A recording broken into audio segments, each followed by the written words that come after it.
read the first draft of Ed's book, Alien Rapture. And he was so impressed with it, he decided right then and there to invite Ed to come and speak to you upon his subject. And I would now like to introduce Ed's wife, Rebecca Fouché, a writer, editor, and president of Fouché Media Associates. Ladies and gentlemen, Rebecca Fouché.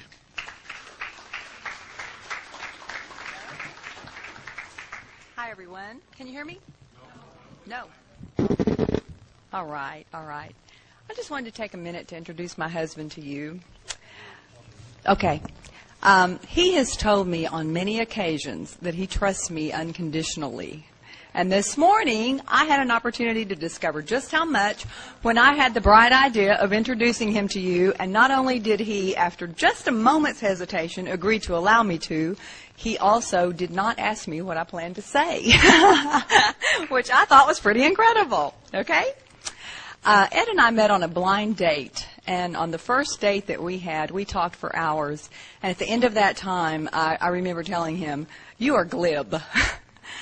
And on our second date, which was the very next night, I decided that he was not only glib, but he was perfect. And so 28 days later, I married him, which was a tremendous chance that I took, considering the fact that he had been single for almost 16 years. Anyway, after we had been married for about 2.5 years, which is now, I have come to realize that I was completely correct about one assessment and a little bit incorrect about the other one. Ed is indeed glib. He is not quite perfect, but he has a quality that I have come to realize far exceeds that. He possesses a heart that strives towards perfection and diligence in everything he does. And as I watched Ed and Brad Steiger, who I'm sure all of you are familiar with, his co-author, complete this work of Alien Rapture and bring it to fruition, my respect and admiration for him grew just immeasurably. So it is with immense pride that I introduce to you my husband and my best friend and undoubtedly my better half, Ed Fouché.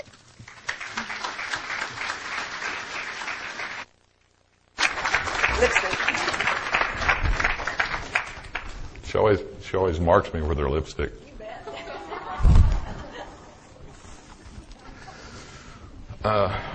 My mother once told me I was going to hell if I didn't change my ways, and judging from the heat around here, I think I'm pretty close.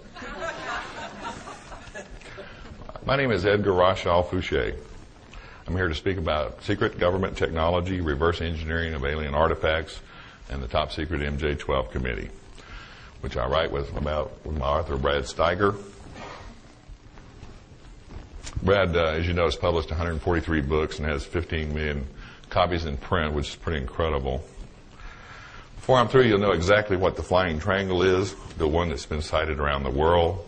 It's the most exotic and classified aerospace vehicle that's ever been built. It may be stealthily hovering over Phoenix, Belgium, or your city. I'll show you pictures of Air Force aircraft I've worked, declassified Air Force aircraft, and classified aircraft that's never been seen before. I'll also explain how we come upon that technology. First, I'll share some of my family background. I was born to fifth-generation French Americans, and many of my relatives for generations have been involved with the government in fields of intelligence, crypto, and classified development projects. This is true as far back as Joseph Fouché in the French Revolution, where he was the prime minister under Napoleon. He was the head of the French secret national police force and a direct ancestor of mine. Joseph Fouché started the first organized intelligence organization in the world. The CIA, the Russian KGB, the English MI5, the Israeli Mossad, and many other intelligence agencies have used and expanded upon his methods of intelligence gathering, networking information, and political survival. Some French historians consider him a scoundrel because he survived Napoleon and the King of France. My career background spans 30 years, and since the government isn't about to support my claims, you'll see from the positions I've held, the programs I've worked, that I was in a position to gather the information I'm presenting. My first job was as a machinist making bombs for the U.S. Air Force at R.G. Letourneau. I would be involved with the Department of Defense in one way or the other for the next 25 years. After being drafted into the Vietnam conflict, I initially went through a year of intelligence, communications, and cryptological schools. During the years 1967 through 1974, I was stationed or worked at many of the Tactical Air Command, Air Training Command, Pacific Air Forces Command bases. During the Vietnam conflict, I was assigned to special projects at Kadena Air Force Base, Okinawa, Udon Air Force Base, Thailand, Ben Hoa Air Force Base, Vietnam, and spent anywhere from a day to a month at many other Southeast Asian bases. With my training and experience as intelligence equipment, special electronics, black programs, and cryptological areas, I received other government opportunities. I filled major command liaison positions, headquarters manager, DOD factory representative for TAC, SAC, ATC, and PACAF. Later in my career as a defense contractor and engineering manager, I dealt with classified black programs, developing state-of-the-art electronics, logistics, and technical data, and automatic test equipment. I was considered an Air Force expert with classified electronics countermeasures, test equipment, cryptological test equipment, and automatic test equipment. I worked with many of the leading aircraft manufacturers and Department of Defense contractors. I participated as a key member in flight operational test and evaluation, design, development, production, programs, state-of-the-art avionics, including electronics countermeasures, satellite communications, cryptological equipment, and support equipment. During my career, I was handpicked development cadre for many of the Air Force's newest fighter and bomber development programs. I was cadre for the F-111 Swing Wing bomber, the F-15 Eagle Air Superiority Fighter, the A-10 Warthog Close Air Support Fighter. Next slide. The F-16 Falcon Fighter. Next slide. And the P-1 Lancer Bomber. Next slide.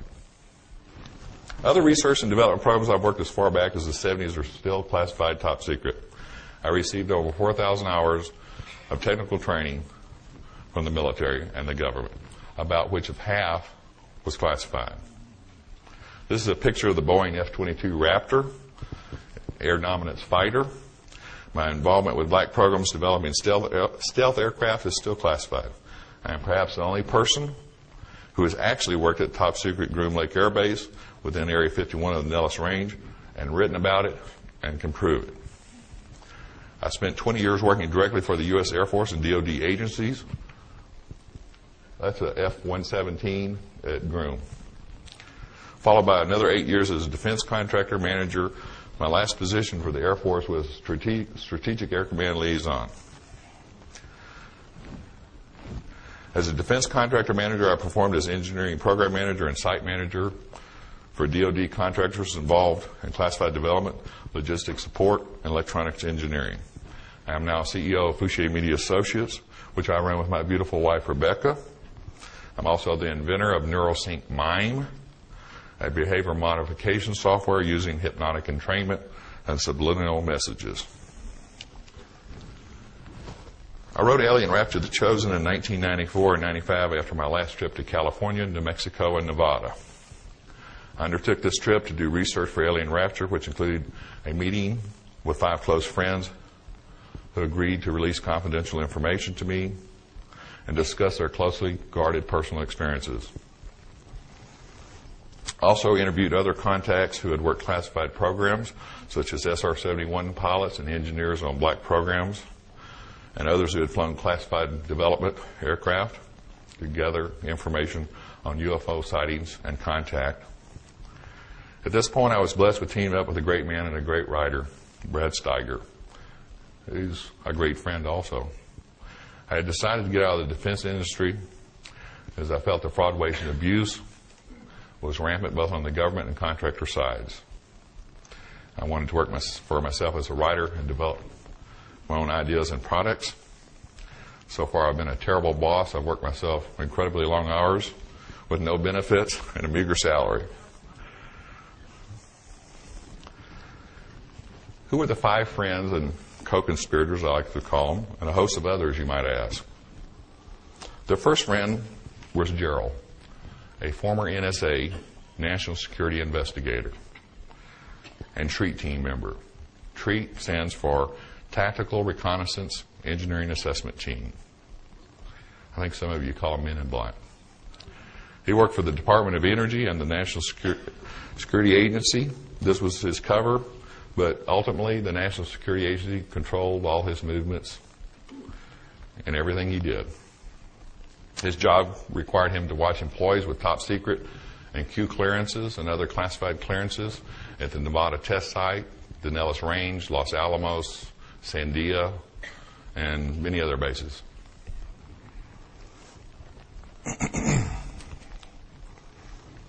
He spent a lot of time out at Area 51 for years before I even knew what he was involved in.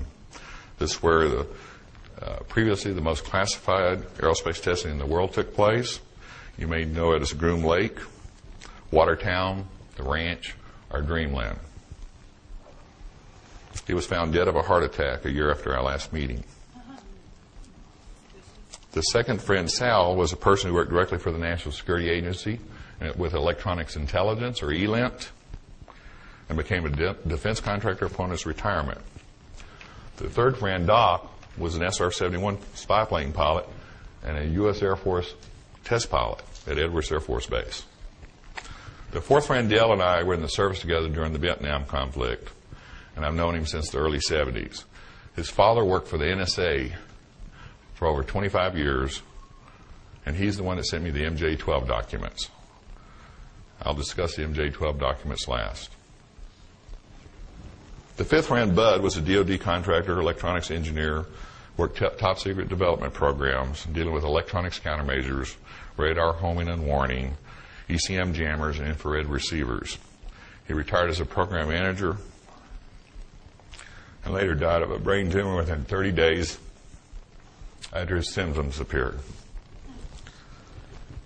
I also received input from 4 other SR-71 pilots, 2 U-2 pilots, a TR-1 pilot, and about 2 dozen fighter and bomber jocks. I got the picture of the TR-3B from a person in this latter group. At the time, I had no intention of writing about programs I was involved in due to the Secrecy Act and classification documents I had signed. I had my fill of working for the government and defense contractors.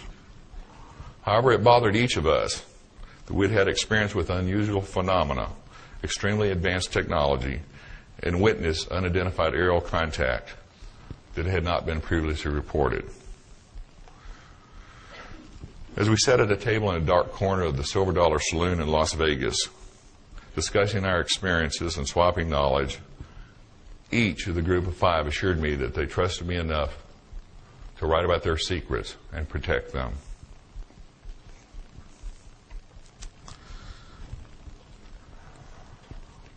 We agreed to get together the next year with an understanding that I would contact each of them and set up the meeting.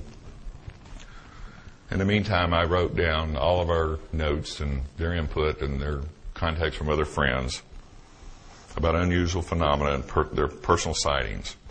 Many of the things the group revealed to me were startling, even to me, who had worked 25 years on black programs.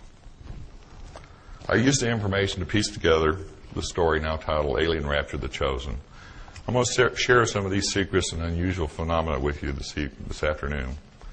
There's a spy plane for the CIA in the 60s and designated the A-12. The Mach 3 Plus aircraft first flew in 1962, taken off from Groom Lake Air Base in Area 51. Later, once the Air Force took over the operation, it was designated the SR-71 Blackbird. My friend Chuck, an SR-71 pilot, related to me an in-flight incident he had in the 1970s. He was returning from a reconnaissance flight was at an altitude of 74,000 feet and a speed of Mach 3, 3 times the speed of sound. He noticed something flickering in his peripheral vision. Hovering over his left wingtip was a ball of dense plasma-like light. When he stared at it for more than a few seconds, it hurt his eyes. Chuck tried to use his UHF, VHF, and HF communication sets to no avail. There was nothing but static. Repeatedly glancing at the ball of light, he watched in amazement as it moved effortlessly about his aircraft. At one point, the light positioned itself a few feet in front of the spiked cone of the air intake inlet.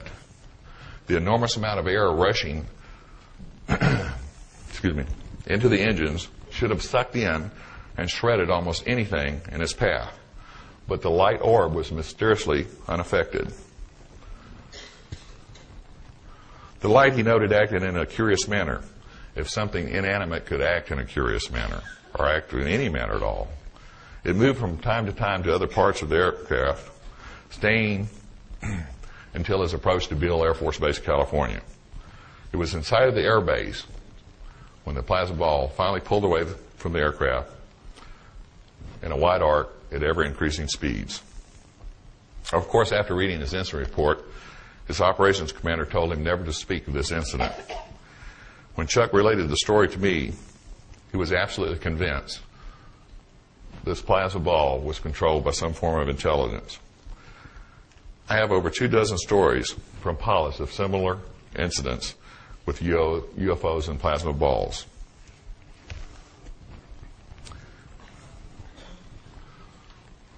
Have you ever heard stories about missing memory? Sal worked a program for 2 years in a top-secret research facility in California.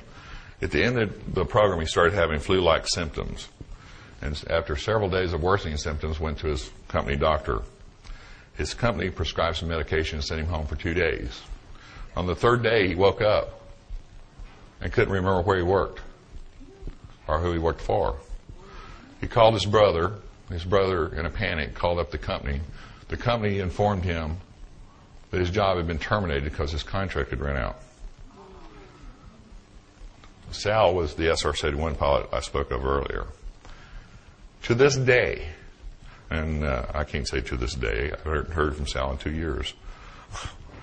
The only thing he could ever reconstruct was from his pay records, letter of offer, and his personal notes, engineering notes, to convince him he actually had worked there. The company in question was involved in developing the TR-3B gravity disruption device called the magnetic field disruptor, which is the circular accelerator part of the TR-3B, which I'll go into more detail in a minute. Have any of you ever heard of the super strong foil-like material at Roswell? I'm sure most of you heard something about it.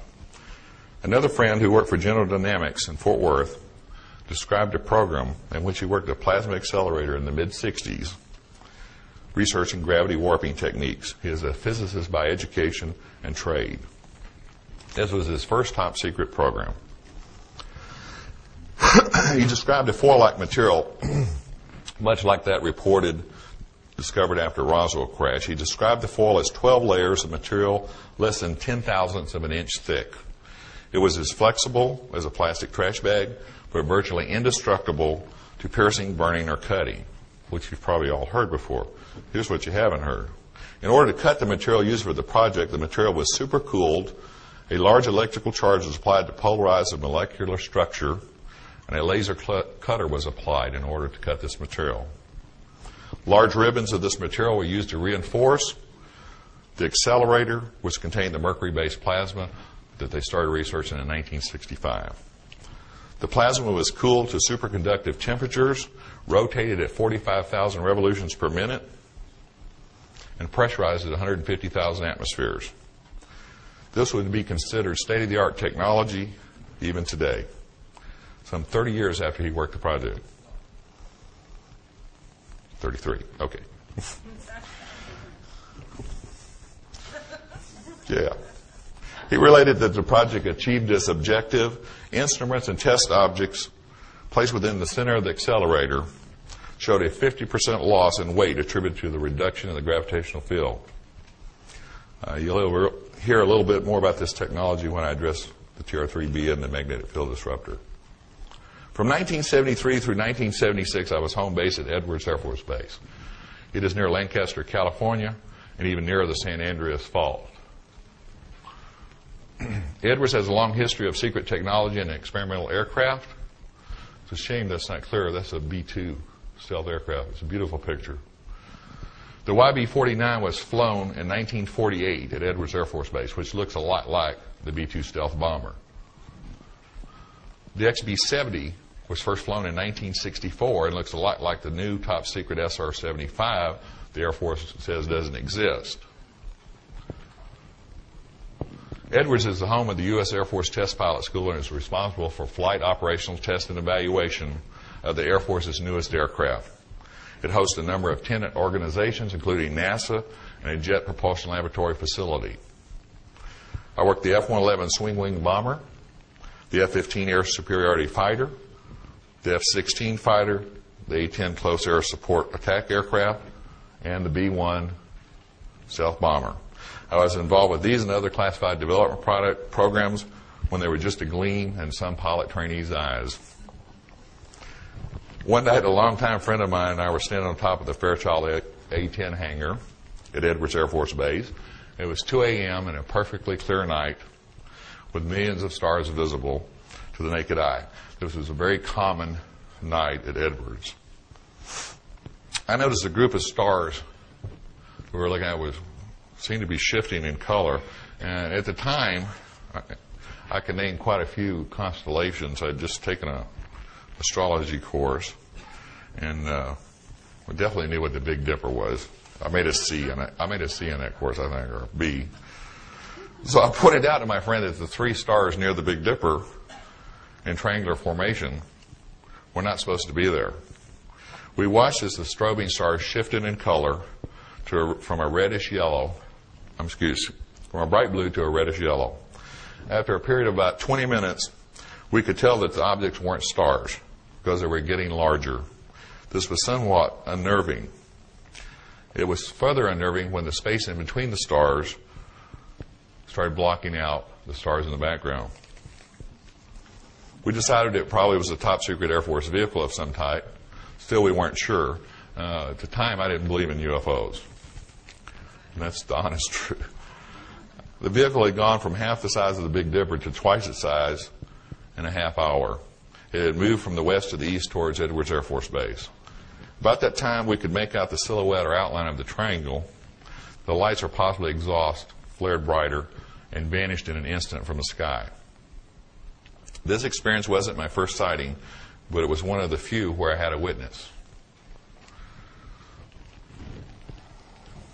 In the summer of 1976, I relocated to Nellis Air Force Base, north of Las Vegas. I spent 3.5 years there.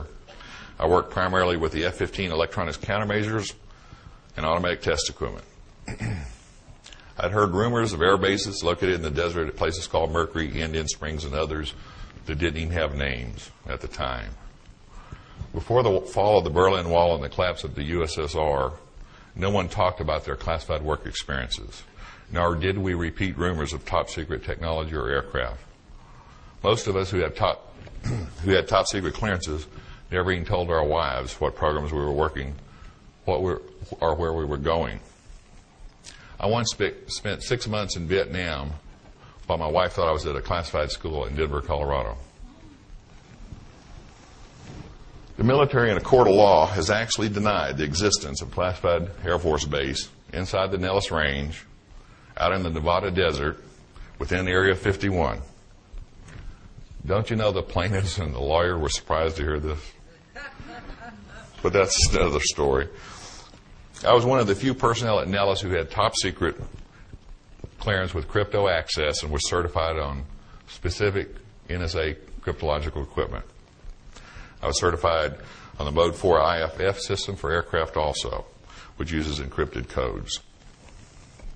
It was due to a combination of coincidence and my technical experience and my certification that I was requested to be temporarily assigned to a place which had no name. I was told by my commander to report to an office on the base. He didn't know where I was going to be working or how long I was going to be gone.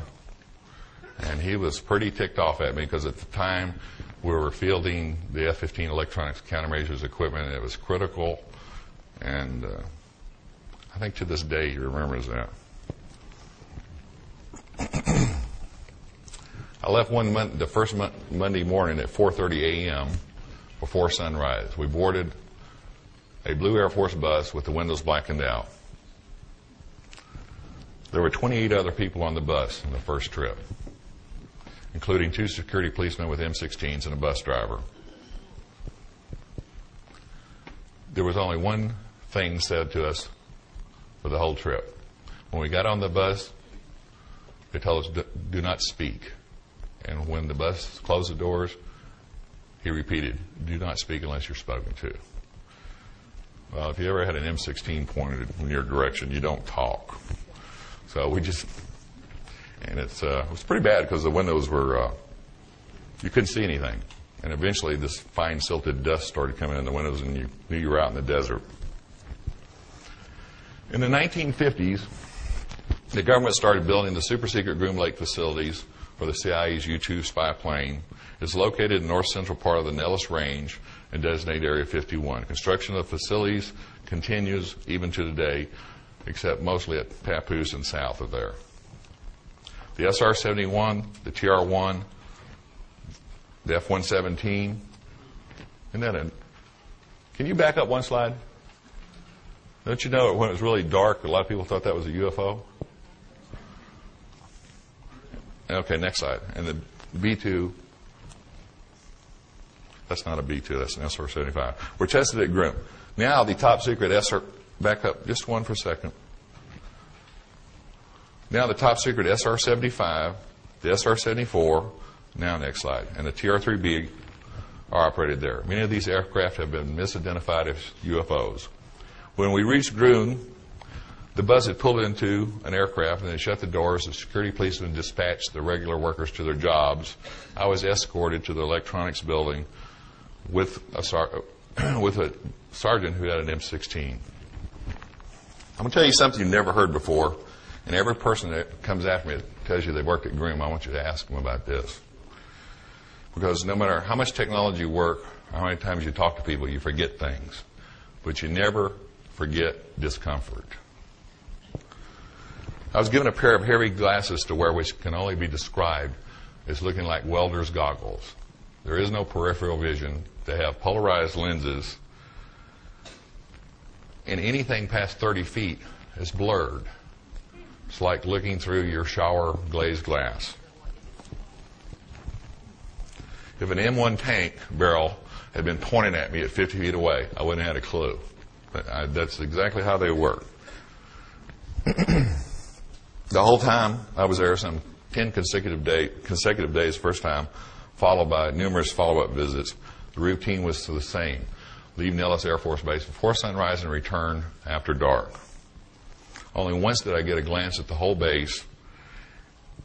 They were getting ready to fly a classified prototype, and they flew me up in a helicopter, and I was supposed to wear the goggles the whole way, but I kind of peeked.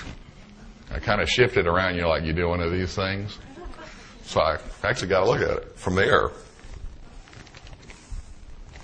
For those stationed at Groom or commuting there daily, the flight schedules are posted for classified flights. Everyone not cleared for that particular program or flight has to be indoors, and there are no windows where you can see out on the flight line or into other hangars. You have to be off the flight line and inside 30 minutes prior to any classified flight.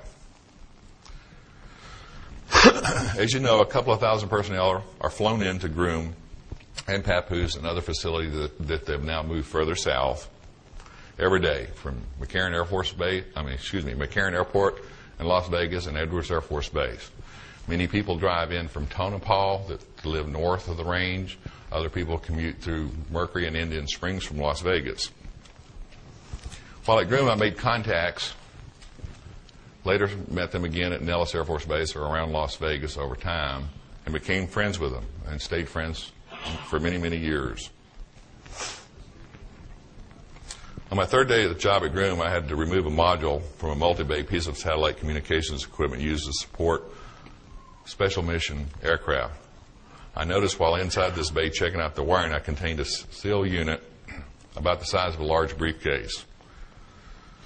I noticed it had a National Security Agency ID plate on it. The nomenclature on the nameplate was Direct Orbital Communications Link, which I thought was strange as the unit was part of a digital communications link used solely to communicate with classified Air Force vehicles. I was unaware at the time of any military orbital missions not directly related to NASA. Remember that I'm talking about the late 70s. The space shuttle didn't fly until 1981. I disconnected the unit out of curiosity and removed the rear access cover. To my amazement, there were some half dozen large-scale integrated circuit chips with over 500 pins. The inspection stamp was 1975, so you have to visualize what we have today going back to 1975 when, did we even have TRS-80s then? It was about the size of a Zippo lighter. I believe the most advanced processor speeds the NSA had at the time were equivalent to IBM 8088 running about 4 million cycles per second.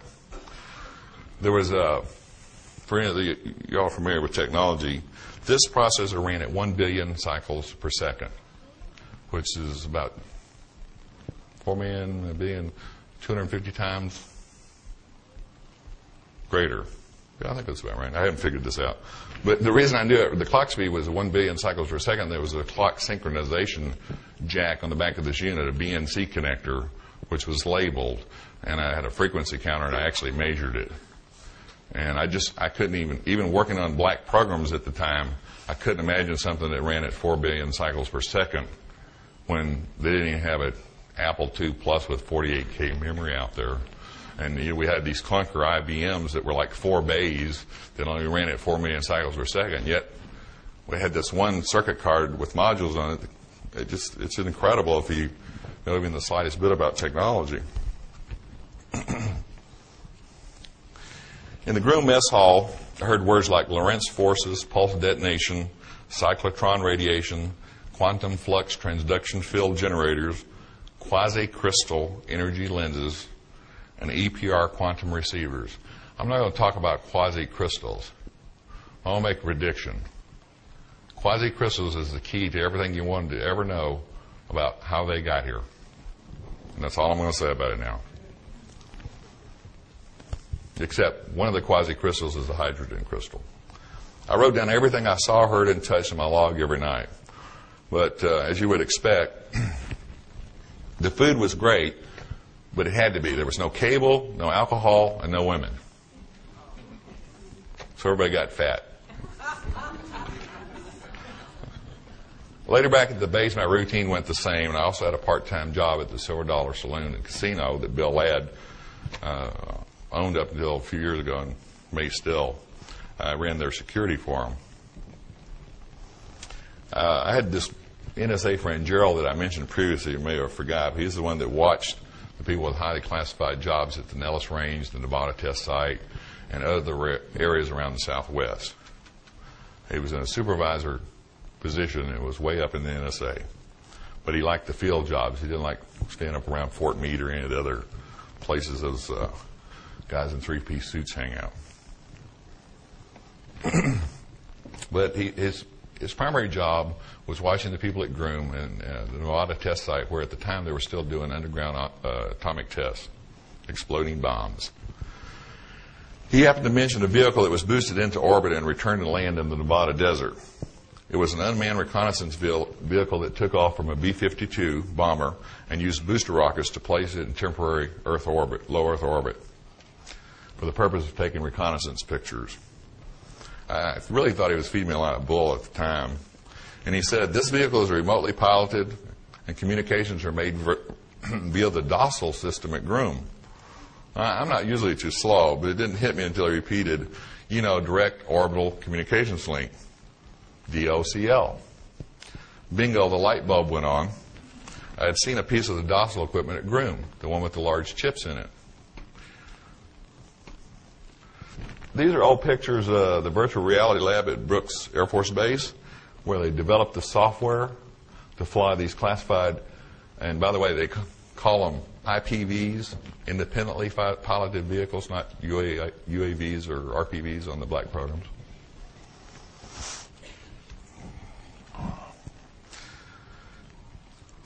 After I agreed to, has there only been one of these showed? Okay. There. After I agreed with my friends to write the story, there was a lot of discussion on who would stick their neck out. I don't know what that tells you about me. But they were, long after we were researching this book, they stayed with the defense industry, and I got out. So I was the only one directly tied to them, so it fell on my shoulders. I talked to several military judge advocate general lawyers, or JAGs. I actually did. I actually made appointments with them. And I told them I'd worked many classified programs, and I wanted to write a fiction story that is technology-based. I was told I couldn't name any real individuals with real clearances or covers or their working names, and I haven't. I was also told I couldn't discuss any details or technology of secret programs I had been personally assigned to, which I haven't done. Then I was told as long as I did that, I could damn well write what I wanted to, and I have. Of course, I didn't tell them I was going to write about the government conspiracy to cover up UFO contact and reverse engineering of government, reverse engineering of alien technology, or that I was interviewing SR-71, U-2, TR-1, and the SR-75 pilots that I made contacts with over the years and had flown classified aircraft. But I didn't think that was important at the time to tell them. You don't think that was important? But you know, you give the government too much information, they just screw it up.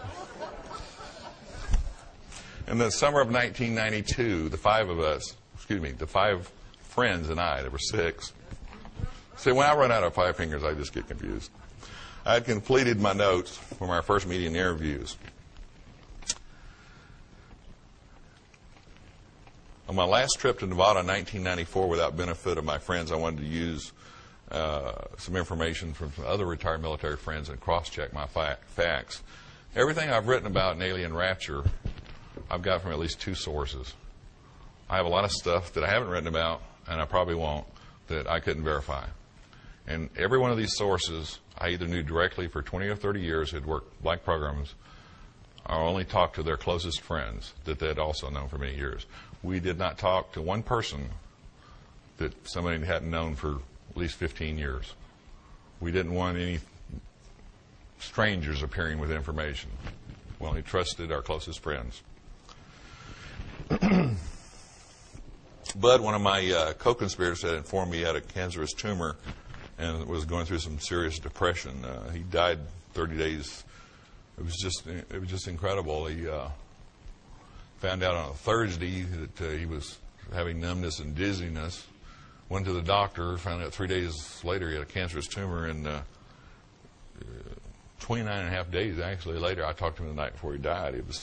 He was gone. So this was a blow to all of us. He was our guru. The remaining 3 friends, Sal has dropped from the face of the earth. It's hard to define paranoia in a group of 6 people like we were at the time doing what we were trying to do. But Sal was the most paranoid, and he's called us up a little over 2 years ago and said, I don't know if you're going to hear from me again, because we actually had a publisher and were convinced we may have a chance of getting this out before the government set on it, so he just freaked out. He's I like to imagine that he's like on some island in the Pacific drinking Mai Tais or something, I hope. Let me talk about my friend Doc. He has a theory that UFOs seem to like fast aircraft.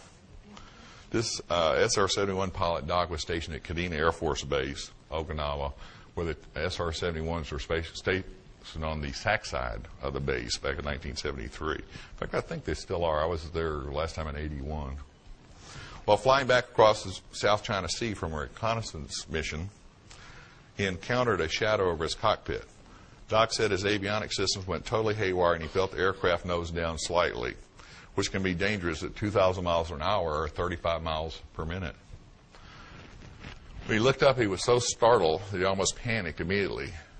Made evasive maneuvers to his right and down, which is one of the maneuvers they make if there's a missile detected. Doc said the object was so big that it totally blanked out the sun.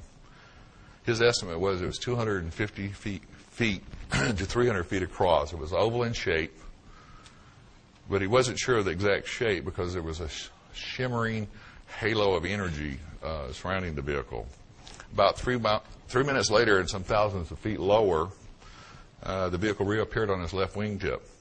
He tried his UHF, and all he could pick up was a deep electrical hum. He abandoned his attempts, made evasive maneuvers, and for the next 10 minutes, this thing moved about his aircraft effortlessly and stayed right on top of him. Doc said and I'm going to quote him exactly, Doc said he got this sound in his head, and his words were, like a swarm of bees in my brain, which is, it's an interesting, must be an interesting sound. The aircraft would move from the left to the right wingtip of his aircraft, and it would take about 2 minutes to move back and forth. When Doc returned from his mission, it was the same routine as the earlier incident I told you about. His commander drug him down to his office the minute he opened his mouth about the incidents and gave him a direct order not to talk about it or they'd throw the book at him, and the book is the UCMJ. One of the interesting things that Doc related to me, being an SR-71 pilot and a U.S. Air Force test pilot, which is the elite in the Air Force are the test pilots. He said he didn't know one test pilot or SR-71 pilot or astronaut, and he could name most of them and give you their birthdays and their wives' names and tell you where they lived. He said he didn't know one that hadn't had some type of contact. But he also said he didn't know one that would ever come forward and be honest about their experiences for fear of retaliation from the government. You have to realize these people's pensions, which includes their livelihood, their medical coverage, their commissary and BX privileges, you know, the government controls all that, as do they mine, by the way.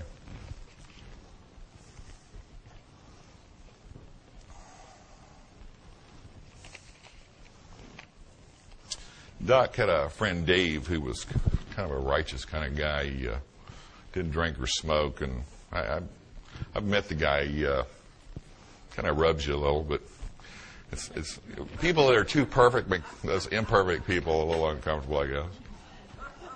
But Dave was drinking sake and over in Okinawa with Doc, which is kind of surprising since Doc had never seen him drink before. And he explained to him that he didn't start drinking until his last reconnaissance flight over eastern Russia. When he returned, Dave was so delirious that his crew, and I don't mean flight crew, I mean support crew on the ground, had to pull him out of the aircraft. Dave didn't know when he had taken off, what had happened. Dave didn't know when he had taken off, what had happened, or how he got back. He woke up 2 days later at the Naval Regional Hospital in Okinawa. To this day, he remembers nothing of the flight, but he's also every night since this flight had nightmares, and his words were, "Something got to me up there in the air." He still drinks. I don't know if that's good or bad, but he didn't talk about it. He didn't tell the flight surgeon. In the military, if you go to the flight surgeon and they see anything at all that seems unusual or unstable, they ground you. And pilots will give up their families, body parts, and all their money to keep flying. If you've ever met them, especially test pilots and people that work black programs, that's what they live for. So he didn't talk to the flight surgeon. He self-medicated. And that's why there's so much alcoholism amongst cops and military, is because they don't want to help people. They just want them to follow the rules. Anyway, Dave, I actually looked up Dave. Gerald convinced him. What you have to understand is these people I talked to wouldn't talk to me over the phone. And, of course, not a lot of people were emailing back when we started this in the early 90s. I actually had to talk around subjects over the phone and say, well, I'm going to be in your area, and Gerald vouches for me, or Doc vouches for me, or you know Sal, and they'd say, yes, I had a long conversation with Gerald or Sal or Doc, and I'll talk to you if you're out here. And usually it was in a bar or on a long walk where there was nobody within 20 feet. And that's why these people won't talk to reporters, because they know eventually somebody's going to find out who they are. But I spent 25 years establishing my credibility. I've had 2-star generals give me a direct order when I was just a sergeant that if I didn't tell them what, for example, Westinghouse engineer disclosed information to me about how they were messing up a program, that I'd be court-martialed, and I refused to do it. So these people knew if I gave them my word, no one would ever know who they really were. And that's why there's a unique take on this. You're getting a story that's built from people who have lived this technology and under this cloak of secrecy. I lived it for 25 years. And then I realized we were the government. Next slide. One day while at Nellis, we were informed there was an F-15 that had crashed out on the Nellis Range, which is near Area 51. This was in 1977. A lieutenant colonel who was a commander and a pilot, and Doc Walters, the hospital commander at Nellis, actually flew into the side of a mountain while doing a routine functional check flight. I've written about this story in detail in Alien Rapture. A sergeant who worked for me recovered the F-15 heads-up display film canister because he was assigned to the accident investigation team. He told me a guy in a dark jumpsuit from Washington, D.C. had immediately pounced on him and the camera when they recovered it out in the desert, which was very unusual because everything else that was picked up was standard procedures, was logged, marked, photographed, and taken back to an assigned hangar for analysis. At the time, I'm not sure, I'm trying to remember, I think it was Fairchild, was prototyping CCD cameras, which is, of course, everybody has them now, but for the F-15. This F-15 had a prototype video camera on it. It also had a flight data recorder. This guy in the jumpsuit, when they were recovered, were turned over to him without question. So I don't know who he worked for, but I don't think he worked for the Air Force.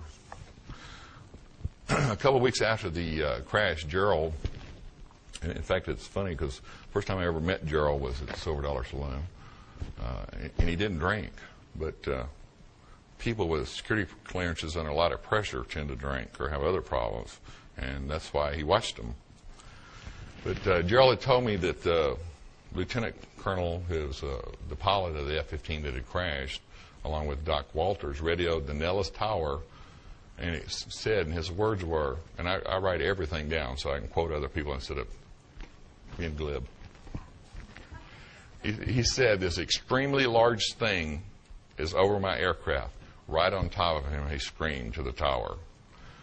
And he informed them that he was experiencing total loss of flight systems. His communications went immediately dead. Less than 3 seconds after the communications ended, they flew into the side of a mountain. Check it out. It's in the newspapers. Back then, there was lawsuits, too. Gerald, who was probably the most connected person, I've known a lot of connected people. Before I got out of the defense industry, I could call up half of the CEOs or most of the VPs in any major defense contractor. But Gerald, I was in awe of him. He was so connected. Said that the video from the prototype CCD video camera showed that some type of oval vehicle of tremendous size was so close to the F-15 that it blocked out almost all light. He said that it was so close that the camera couldn't focus, and back then they were just experimenting with CCD cameras that had automatic aperture and focus and everything, but this had it. It couldn't focus. So, we're talking about 10 feet. You can imagine that at doing 500 miles an hour. A little too close for comfort, obviously. Anyway, unfortunately, when the F-15 crashed into this mountainside, they tried to eject right before impact. The UFO was still on top of them, and their bodies were torn to shreds. Officially, as always is the case, pilot error. Pilot error. Of course, these guys were experts, but it didn't matter. Pilot error caused a perfectly functioning aircraft in clear airspace with maximum visibility to crash. These are just some of the type of stories that I was given and have used in Alien Rapture. Next slide, please. Nevada calls itself the Silver State, the Battleborn State, and the Sagebrush State. A more appropriate motto would be the Conspiracy State. I wonder if this room is bugged by the casino.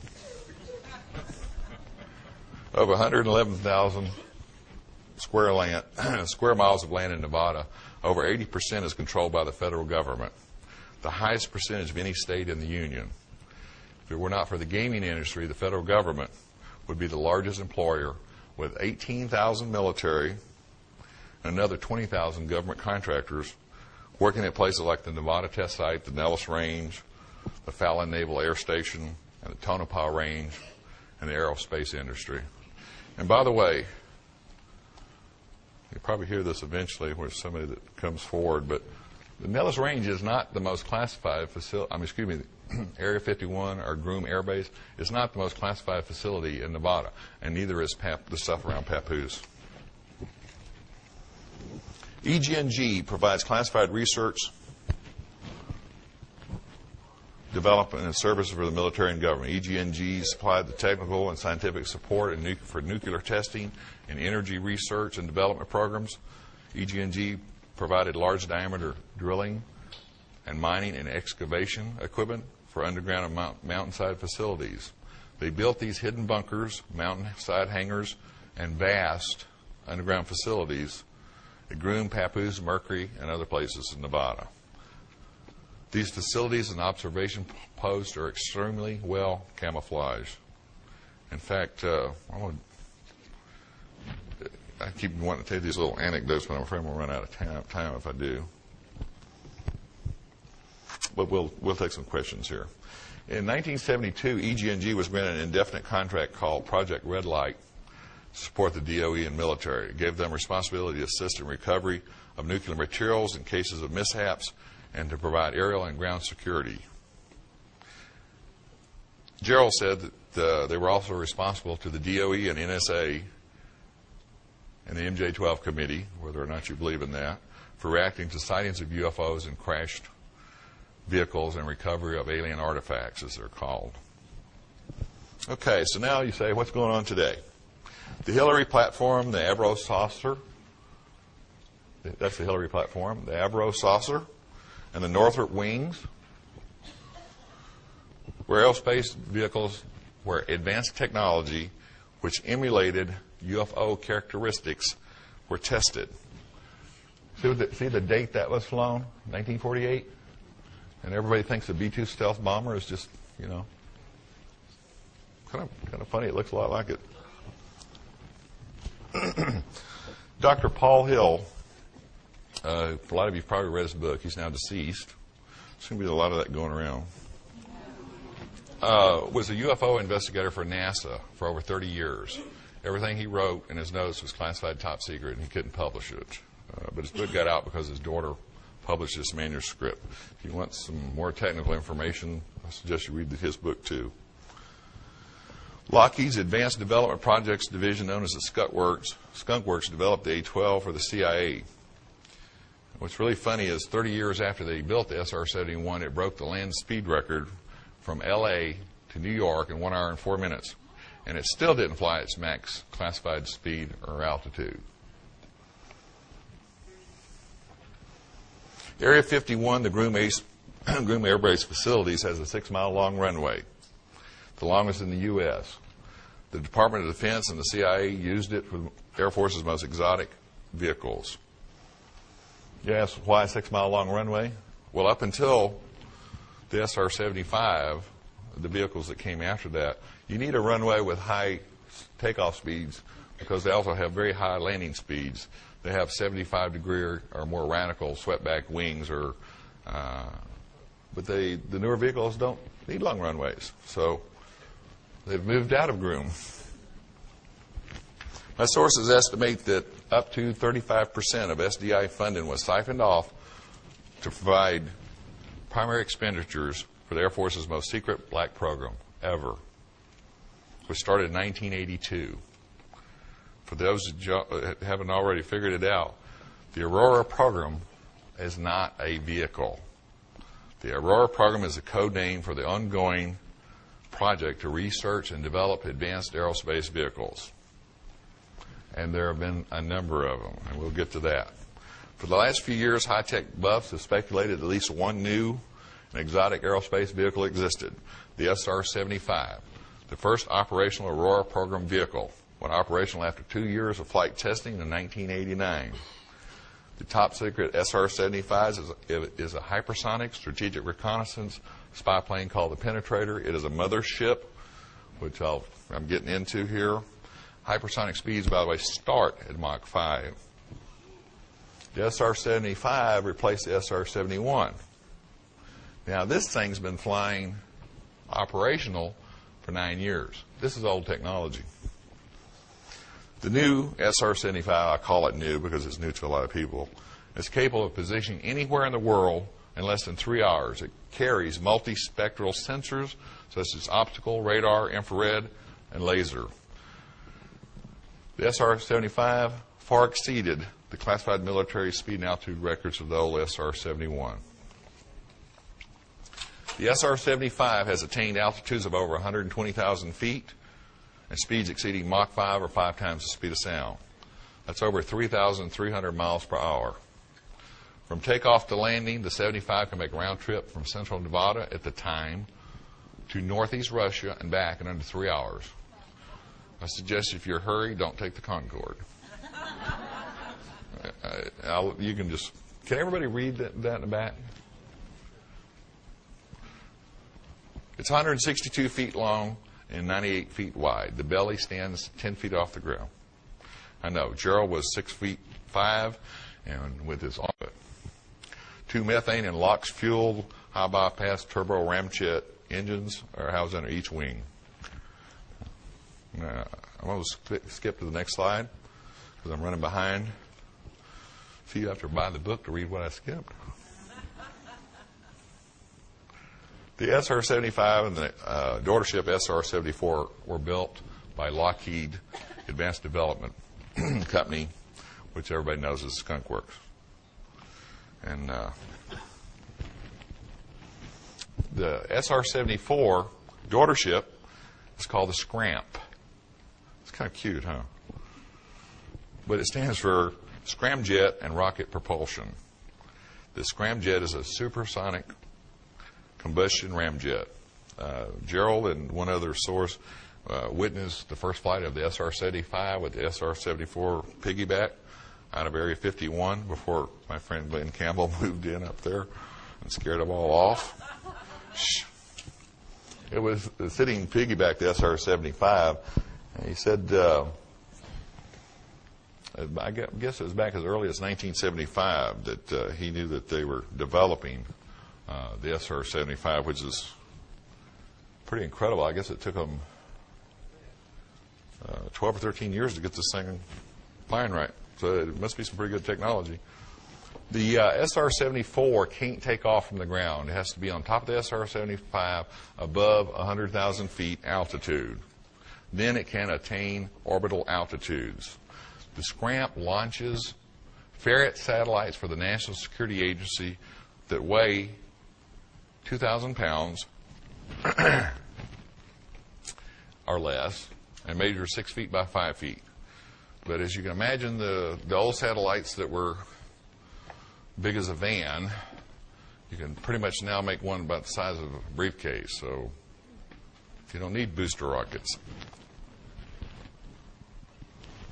The NASA space shuttle, I'm here to tell you, is really an antique by comparison. The joke is on us. If you think these rumors are far-fetched, look at the YB-49 and the XB-70, flown in 1948 and 1964, respectively. Now look at the SR-75, which has been spotted numerous times. You say the government can't keep a secret? Boy, you're wrong. There's new rumors from my sources that two new vehicles have been placed in permanent orbit. One of these vehicles is the Space Orbital Nuclear Service Intercept Vehicle, SunCiv. When you hear it from another reliable source in 10 years, you'll remember this. It's codenamed Locust. The SR-74 and the TR-3B Flying Triangle can deliver spares, replacement units, service fuels, chemicals, and modules to the SunCiv, our Locust. The robotic SunCiv uses deliverables to service, calibrate, repair, and replace parts on the newer NSA, CIA, and NRO Ferret satellites. And I know for a fact that they were developing a robotic repair of electronics equipment as far back as '81, because I worked a program to where they didn't want technicians looking at the equipment. Remember, I was in the forefront of automatic test equipment when they didn't even have a computer to automate anything with. Finally, I've saved the best for last, the operational model of the TR-3B. A friend of mine said he'd never forget the sight of the alien-looking TR-3B landing at Papoose, south of Groom. The pitch black triangular-shaped TR-3B is rarely mentioned, and then only in whispers. Next slide. The original TR-3B was 200 feet across, the prototype.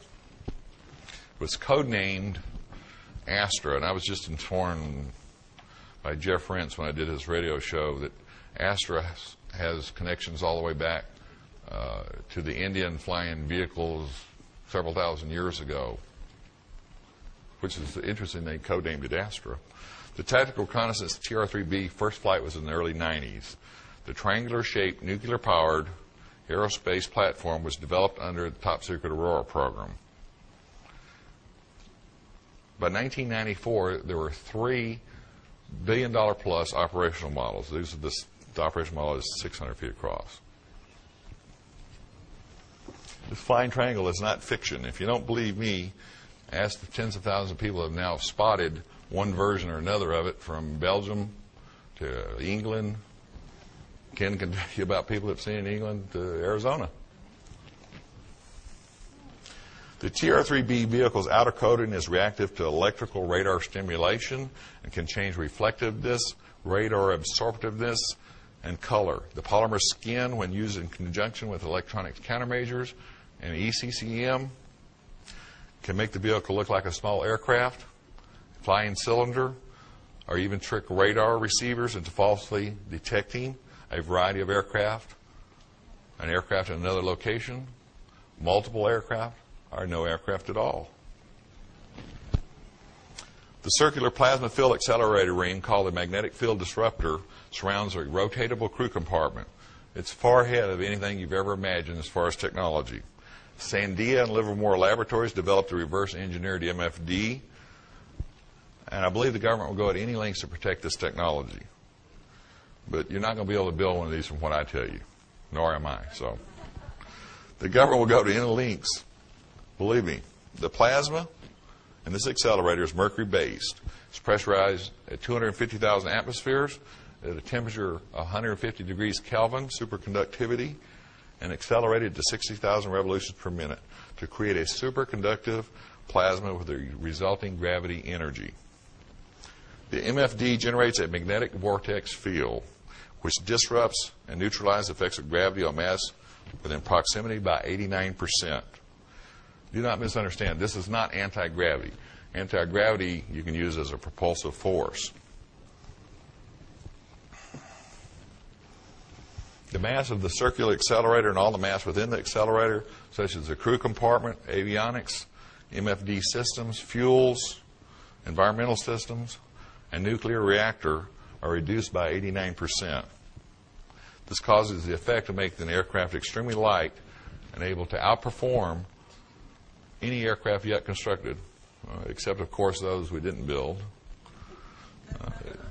TR-3B is a high-altitude stealth reconnaissance platform with indefinite loiter time. Once you get it up there at speed, it doesn't take much propulsion to maintain altitude. With the vehicle's mass reduced by 89%, the vehicle can travel at Mach 9 vertically or horizontally. So for those that have had sightings of things making right, and they're not perfect right turns, obviously. Nothing can make a perfect right turn. It's against the laws of physics. But it sure looks like a right turn at a distance. For those that have seen it, that's how they do it. The TR-3B uses 3 multi-mode thrusters mounted on each corner of the triangular platform. I was going to go into liquid hydrogen, oxygen, rocket engines, and all that. Next slide. But I'm not going to have any time here. The multimode propulsion system can operate in the atmosphere with thrust provided by the nuclear reactor, and in the upper atmosphere with hydrogen propulsion, and in orbit with combined hydrogen and oxygen propulsion. The original picture of the TR-3B was taken with a digital camera that was carried on a Special Operations C-130 out of Hurlburt Field. It was flying mission support for the TR-3B.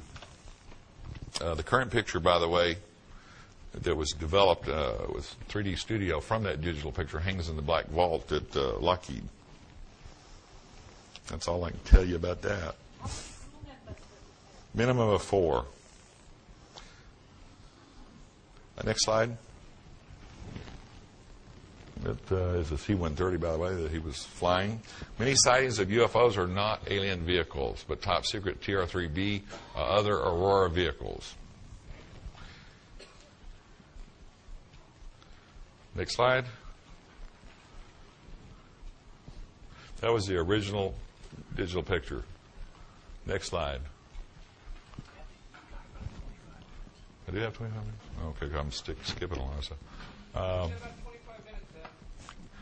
Really?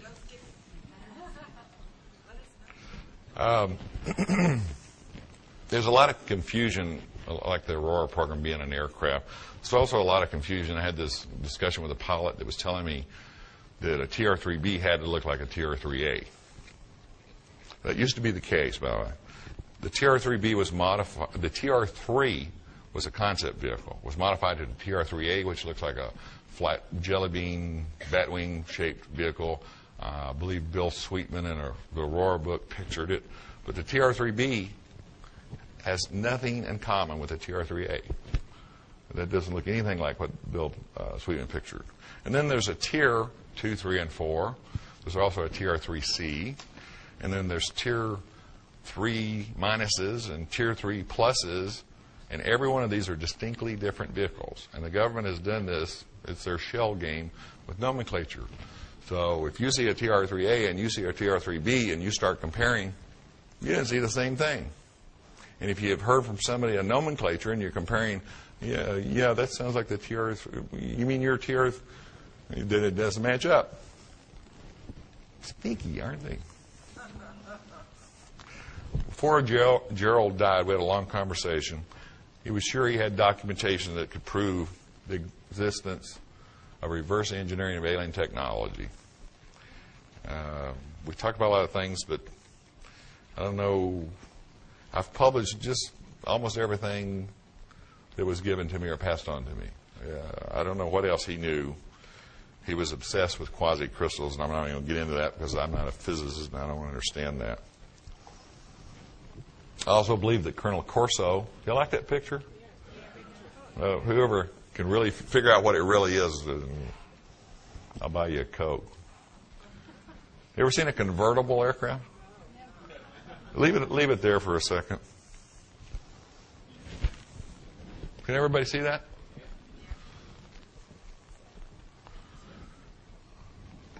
I'm going to just leave it here just for a second. I'm deviating from our program here. I received the MJ12 documents from Dale, who I mentioned earlier is one of my 5 closest friends for over 20 years. In fact, Dale and I knew each other from our first trip to Vietnam in '69.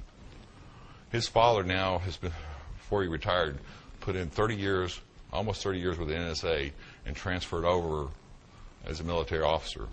When I sent Dale a copy of the manuscript before I even got, shortly before Brad Steiger got involved with the project, he read, as did all my friends that were still around that gave me input, read a draft to make sure that I hadn't misquoted them, or I hadn't given out any information they were uncomfortable with, or they felt they could be identified with. So Dale was reading the manuscript, and his dad and him were very close. Said, I'm going to give you some documents. And he says, they're blackened out. And he says, but I want you to retype them, and where there's blacked out, just leave spaces. Dale's father is the one that passed on the MJ12 documents to me. Okay, next slide. And we're going to get into this here. That's just a cool picture. I just thought I'd throw that in. That's supposed to be a wormhole in the TR-3B, and I tried to visualize what they were doing with these quasi-crystals, and that's my visualization. Okay, next. With the remaining time I have, I'm going to discuss the MJ12 documents I received. There's already been a lot of controversy over this, and I'm just barely going to be able to scratch probably 2% of what's in the book. And I'm going to let y'all, any of the interested, read this while I take questions and answers. But I'll tell you this, a couple things when we get through them. These documents I received, and by the way, I've copyrighted every government document I've got my hands on or information, because I want the government to come forward and say, we have the copyright to that. Yeah. So, I hope they do. Okay, now, can y'all read that? Well, it's going to shorten my question and answer, but I'm going to read a couple things to you. The presidential order signed in 1987. Previous slide, back up just one real quick. The most fascinating things to me was, one, it's an unnumbered order, which, by the way, is not uncommon. This is not the only unnumbered presidential order there's ever been. You can find that out through research. And secondly, it's authorized by proxy. That's scary. It's like, that's scary. It's like giving your ex your checkbook with all and a signature stamp. You know, it's like. Okay, next slide. By virtue of the authority vested in me as the chairman of the Mars Jupiter 12 Committee, an ultra-secret committee established by President Truman with full consent and permanent voting members of the Mars Jupiter 12 Committee, this presidential order by proxy is established as follows. Now, I'm not going to get in debate with anybody about what Majestic 12 stands for. This Mars Jupiter was on the document, and I know that a lot of people think it stands for a lot of other things. And I've been hearing, I'm not a UFO person. I was a technology person. I haven't read a lot of these books, but I heard there's is it Sitchin that discuss 12th planet. So I believe these documents are real. Whether or not you believe them, it's your right. But Mars Jupiter 12 has never been used in with Majestic 12 or MJ12. So I wanted to clarify that this is definitely different. I know it, you know it. And for those that think I might have mistyped something wrong, that's the way I got it. Charter. This is pretty scary stuff. There is hereby established a strategic group of key government personnel called the Mars Jupiter 12 Committee, referred to as MJ12, with the authority to take any action to the maximum extent possible in relation to foreign or alien data, materials, information, technology, artifacts, and extraterrestrial biological entities, all hereafter referred to as foreign artifacts, which may bear upon the national security of the United States of America. Amendments to this charter and foreign artifacts, materials, and information shall be classified to the highest levels available. to the U.S. government. The MJ12 committee's actions and directives will be referred to as a program outside the MJ12 membership. The MJ12 committee shall have sole United States governmental authority to direct each FA aspect, foreign artifact, or substance, and to make sure that each foreign artifact, make such foreign artifact available to the President or the members of the MJ12 committee. Next slide.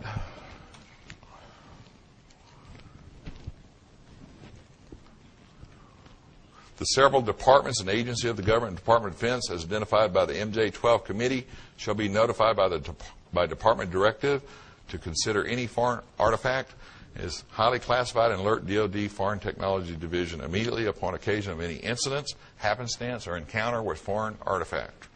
We now know what a foreign artifact is. We've seen a few of them. Next slide. Next slide. Before somebody really good at researching discovers the date on the go back one? Yes, ma'am. Okay. Before somebody I'm sorry. I'm going to deviate from this just a second. I want to clarify something. Certain dates and names were left out of these documents. I personally filled them in. Brad and I talked about who was most likely the person. We did our best guess. But before somebody really good at research discovers that February 22nd is my birth date, I'm going to tell you it is. The year was in there, but not the date, so I put the February 22nd in. It's cool. It's George Washington's birthday.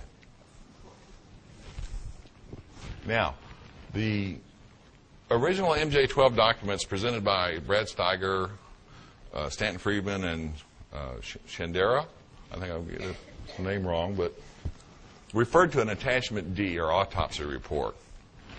Next page, next slide. These are just dates and names that are very similar to the original MJ12 document. Next.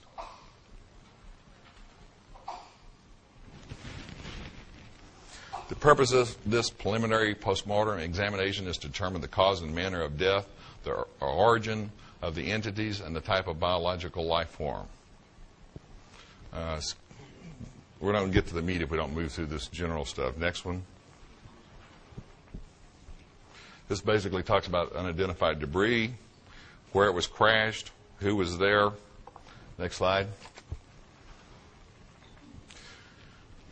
Now, what you have to remember is I received and copyrighted this information prior to 1994.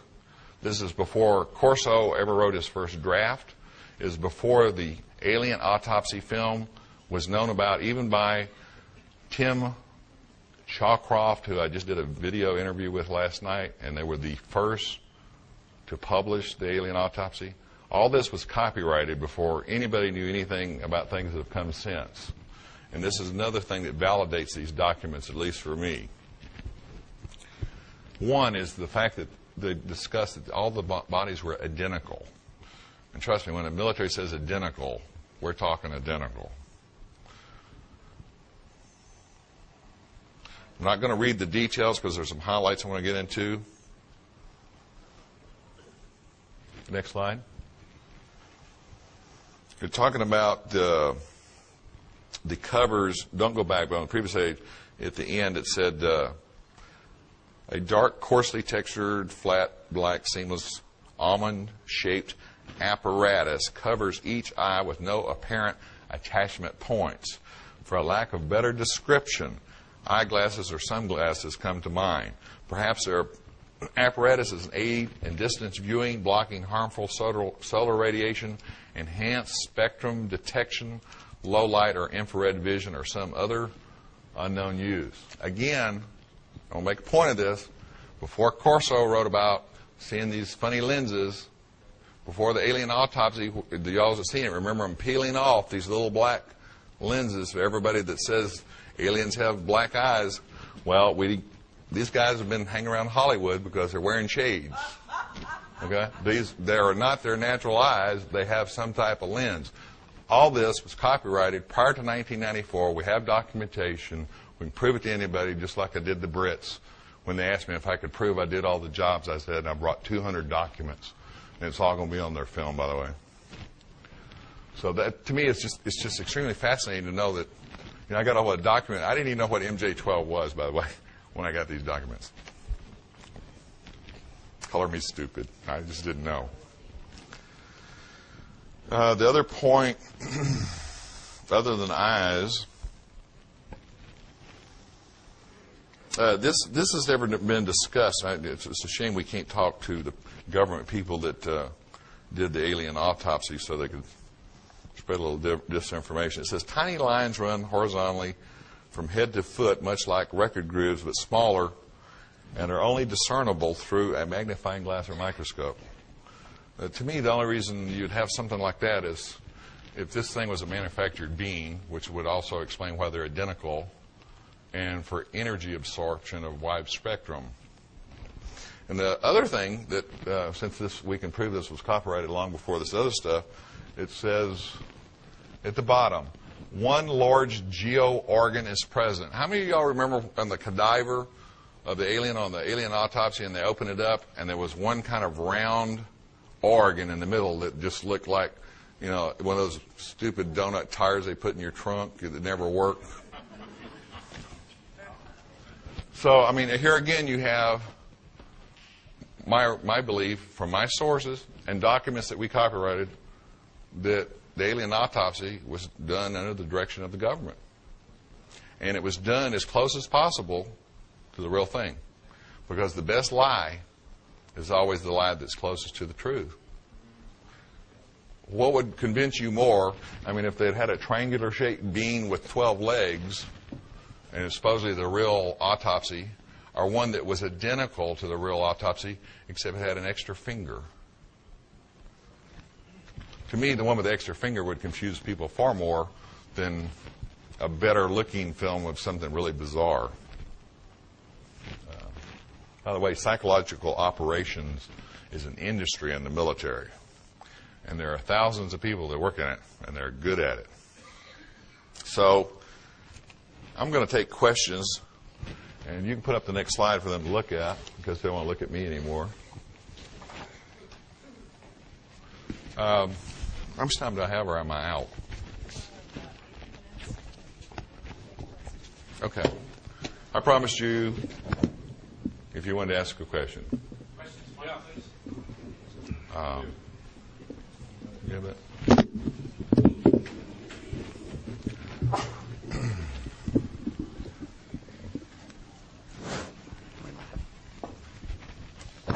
okay, two questions I have. Number one, you are going to discuss reverse engineering on alien materials. Are you going to get into that? Okay, I have 8 minutes, but here, I'll tell you what I know.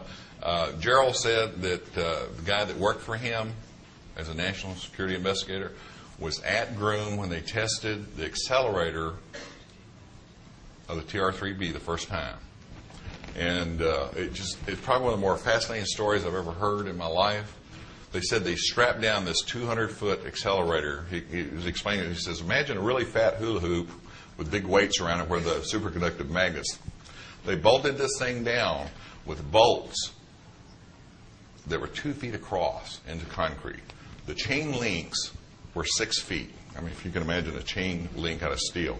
They bolted this thing down. He said he couldn't believe it. It was just like the Manhattan Project. They didn't know if this thing was going to burn a hole through the earth, set off a chain reaction in the atmosphere, or take out everybody in northern and central Nevada. They turned this thing on, and they've got, I mean, dozens of cameras, people hidden around places where they could watch the cameras, and they held their breath, and nothing happened. Nothing. $20 billion to develop this accelerator from 1965. And I know a guy that worked at General Dynamics when and they might have been doing it before that, but I can track it back as far as 1965. You know, that much time, that much money, and did nothing. However, they figured out after a while, I guess somebody must have walked up to it like, you know, a car that won't start and kicks the tire. They figured out the thing was 89% of the mass and weight was reduced. So what do you do when you have A flying saucer that you tried to build is kind of like the Indians if we drove up a Model T back in the American Indians and say, hey, you can build all these you want. And they'd go, thanks a lot. But we built this accelerator trying to emulate the saucer-like technology. And we only achieved part of its effect. So what do you do when you have a circle that's real light and you can put a lot of stuff in it without adding weight to it? How do you propel it? There's only one way. You hang a triangle on it and you put 3 engines, conventional multi-mode rocket engines. Of course, they're very advanced. And you fly this circle around with the crew and reconnaissance and cameras and everything else in it. That's just one of the things that I hope to explain to you good people is there is a flying triangle, but it's ours. The flying triangles are not theirs. Aliens don't transverse the universe or come from another dimension and take the time to redesign their technology that they've had for eons. We have redesigned their technology and we can't get it to work right. So we put a triangle on it. It's just very simple. On the Aurora, which you have now explained as a project, not a thing, one of the vehicles is reputed to be a diamond-shaped object that comes in over the West Coast at in excess of 4,000 miles an hour. Do you know anything about that particular vehicle? I've heard rumors, but I don't have anybody I trust that's told me anything about it that I could discuss it. But you have to understand that as far back as late in the Vietnam War, we could make a radar signature on any radar in the world, see anything they wanted, with electronic countermeasures and ECCM, which is countermeasures. We now have stealth coatings that can put any type of camouflage for visual observation on the aircraft. On the Aurora, which you have now explained as a project, not a thing, one of the vehicles is reputed to be a diamond-shaped object that comes in over the West Coast at in excess of 4,000 miles an hour. Do you know anything about that particular vehicle? I've heard rumors, but I don't have anybody I trust that's told me anything about it that I could discuss it. But you have to understand that as far back as late in the Vietnam War, we could make a radar signature on any radar in the world, see anything they wanted, with electronic countermeasures and ECCM, which is countermeasures. We now have stealth coatings that can put any type of camouflage for visual observation on the aircraft. We also have holographic generators, by the way, and I don't have time to get into this, but at Papoose, where they store one of the TR-3Bs, and they maintain these as their depot, it's built into the side of a mountain, cut out of stone. They have a holographic generator that generates the side of the mountain, and when you're 10 feet from the side of this mountain and looking into the hangar, you can only see a mountain. And that's why when the Russian satellites fly over to verify the SALT treaty, when their infrared and other spectral scanners shoot down at Groom, they only see stone, because that's all that's there. I'm sorry. Okay, a couple of questions that should have short answers. First one is, what do you think of Bob Lazar's story and what the other previous gentleman just said? You're basically saying all we have from the reverse engineering is a flying triangle, so you're basically saying we do not have saucers. If we do, then they're extraterrestrial, which ties in with the Bob Lazar story. The other part is last year Popular Science did an article that some of the black projects from Area 51 have been relocated to north central Utah. The reason being given is that the 1950s nuclear tests in the Area 51 have been kind of... on the first question. Oh. Let's stop there for a second. Oh, okay. First of all, everybody asks me about Bob Lazar, and I don't have anything negative to say about anybody I've never met, and I wouldn't say anything in public. But my only explanation is he might have seen the accelerator, which is a saucer. Okay. The second thing is, I showed the Brits last night. I'm not going to make a habit of doing this, so they've got it on film. Almost 200 documents showing that I had crypto, special access, special programs to verify my credibility. Nobody has ever mentioned the goggles. If I forget everything I've ever known about black programs, I'll never forget feeling nauseous from wearing those damn things. So how do you forget something that causes you discomfort every time you leave a building? As far as Utah, absolutely. Yeah. There's nothing top secret at Groom anymore. The only thing that's left there is the stuff they've moved south that only needs short runway or no runway. So that story is basically bogus, that they did not move anything to north central Utah. I don't know where they moved them to. I've disassociated myself from all the government 3 years ago to protect everybody I ever knew. My information is 3 years old. Don't know anything new. Don't want to know anything new. Okay. If Nellis isn't the most secret facility in Nevada, which is? If you've been listening, and I know I refer to my notes a lot, but this was done in a hurry. I had a lot of pressing things. The Defense Advanced Research Center. It's the coolest acronym in the world. DARC. There's 10 stories underground, and I'm talking about massive amount of square feet, south of Papoose. It was all built by EG&G. Okay. That's the most classified place in Nevada, and I keep getting all these. One more. If the triangle is so super secret, why did they fly it over Europe for everyone to see? Okay, imagine as we will, and I'm stopping, and she's giving that look. The War of the Worlds broadcast, the Brookings and Rands studies that we couldn't handle it. They're testing the waters, I suspect. I don't know. I don't have any information on that. I thank you so much for your kindness and having me.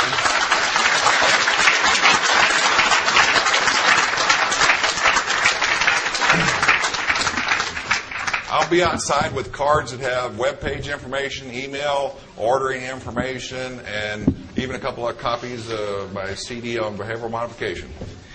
Thank you, Ed. Thank you very, very I'm so glad you met it back.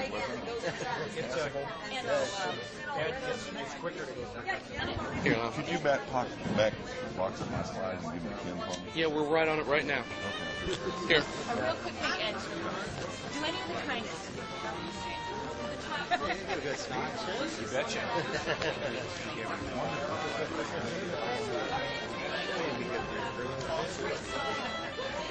He mentioned in his last paragraph, 5.4, yes, we are.